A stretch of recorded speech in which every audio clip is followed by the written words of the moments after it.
तो इसके अंदर न्याय की कल्पना ही नहीं है। दंड देने की बात को ही न्याय माना जाए। हमारे यहाँ हमारे शास्त्रों में दंड की कल्पना न्याय से उठी है। पाश्चात्य विचारों के जो अंग्रेज शासन में लाए गए कानून थे, उसमें न्याय का उद्भव दंड में से होता है। हमारे यहाँ दंड इसलिए दिया जाता है कि जो विक्टिम है, जिसका अहित हुआ है, जिसके अधिकारों की रक्षा नहीं हुई, उसको न्याय मिल पाए, इसलिए किसी को दंड देते हैं। और दंड देने का उद्देश्य क्या है? विक्टिम को न्याय देना, और वो दंड के माध्यम से और कोई इस तरह की गलती न करे, इस तरह का समाज के अंदर एक एग्जाम्पल प्रस्तापित करने के लिए ये दंड का प्रोविजन है। ये नए जो 3 कानून लेकर मैं आया हूं, वो मूल भारतीय न्याय के संहिता के आत्मा को प्रकटीकरण देने वाले कानून है। और सच अर्थ में आजादी के इतने सालों के बाद मान्यवर पहली बार ये तीनों आपराधिक कानूनों का, अपराध की सिस्टम को चलाने वाले कानूनों का, क्रिमिनल जस्टिस सिस्टम को चलाने वाले कानूनों का पहली बार मानवीयकरण होगा। मान्यवर ये कानूनों को ध्यान से पढ़ेंगे तो ये कानून के अंदर आज तक, जब तक ये सदन रिपील नहीं करेगा तब तक, यूनाइटेड किंगडम की संसद ने बनाया हुआ कानून आज हमारे कानून में विद्यमान है। प्रांतीय अधिवेशन, वो भी अंग्रेजों के जब हम गुलाम थे तब का शब्द है।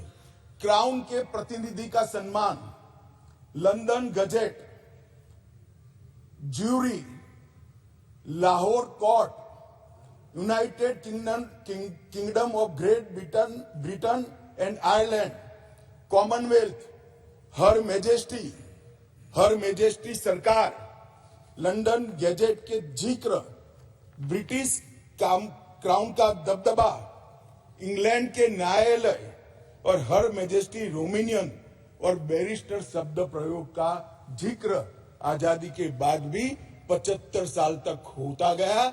मोदी जी के इस इनिशिएटिव ने हमारे तीनों कानून को एक गुलामी की मानसिकता और उसके चिन्हों से मुक्त करा।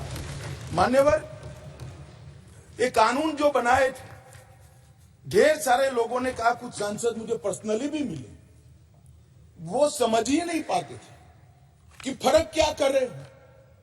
मैंने कहा कि ये सब आपको समझना है तो सबसे पहले चैप्टर को समझिए। चैप्टर की अनुक्रमणिका देखेंगे तो ही मालूम पड़ जाएगा कि कानून इस देश के नागरिकों के लिए नहीं बने थे, कानून अंग्रेजों की राज की सुरक्षा के लिए।